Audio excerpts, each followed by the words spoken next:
తెలంగాణలో ఫోన్ ట్యాపింగ్కు సంబంధించినటువంటి వ్యవహారము అధికార ప్రతిపక్ష పార్టీల మధ్య మాటల యుద్ధాన్ని రాజేస్తుంది.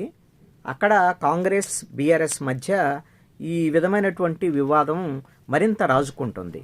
దీంతో పాటుగా కొన్ని రాజకీయ పార్టీల మధ్య, అదేవిధంగా రాజకీయ పార్టీలు మీడియాల మధ్య ఘర్షణగాను మారుతున్నటువంటి పరిస్థితి ఉంది. ఇప్పుడు ఇది అధికారుల మధ్య వివాదంగా మారేటువంటి పరిస్థితికి కూడా దారితీస్తుంది. దీంట్లో ఇప్పటికే సిట్టు హరీష్ రావుని అదేవిధంగా కేటీఆర్ని విచారించినటువంటి పరిస్థితులు ఉన్నాయి. దీంతో ఇది కావాలని కక్ష సాధింపుగా కాంగ్రెస్ ప్రభుత్వం, రేవంత్ రెడ్డి ప్రభుత్వము తమని కక్షగట్టి మరీ సిట్టు పేరుతో వేధిస్తోంది అని విచారణకు వెళ్ళొచ్చిన తర్వాత హరీష్ రావు అదేవిధంగా కేటీఆర్ మాట్లాడినటువంటి పరిస్థితులు ఉన్నాయి. ఇది 2 ఏళ్ళైనా సరే ఈ విచారణలో ఏం తేలట్లేదు. కావాలని కక్ష సాధింపు తప్ప ఇంకోటి కాదు. తమ క్యారెక్టర్ని అసాసినేట్ చేసేటువంటి విధంగా కూడా కొన్ని మీడియాలు కూడా ఈ విధంగా వ్యవహరిస్తున్నాయని మీడియాల మీద కూడా టార్గెట్ చేస్తూ బీఆర్ఎస్ మాట్లాడింది.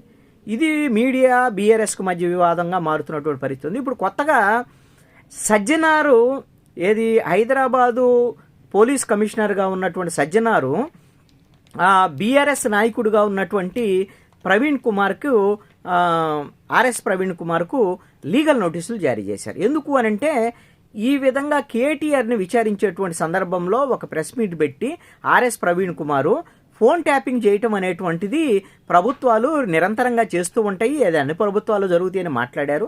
రెండో అంశం ఏం మాట్లాడారంటే 7 కేసులు ఉన్నాయి సజ్జనారు మీద, అసలు అలాంటి కేసులు ఉన్నటువంటి వ్యక్తి సిట్లో ఎలా విచారణ చేయించడానికి అతను అధికారిగా వేస్తారు అని కూడా మాట్లాడాడు. అందుకని సజ్జనారు దీని మీద లీగల్ నోటీస్ జారీ చేశాడు.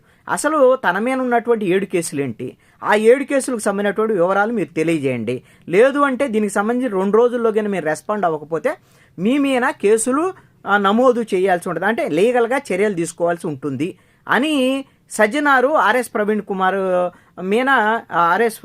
కుమార్కి లీగల్ నోటీసులు జారీ చేశారు. ఇప్పుడు ఇది ఆర్ఎస్ ప్రవీణ్ కుమారు రిటైర్డ్ ఐపీఎస్ ఆఫీసర్, ఆయన బీఎస్పీలో చేరి తర్వాత ఇప్పుడు బీఆర్ఎస్లో ఉన్నారు.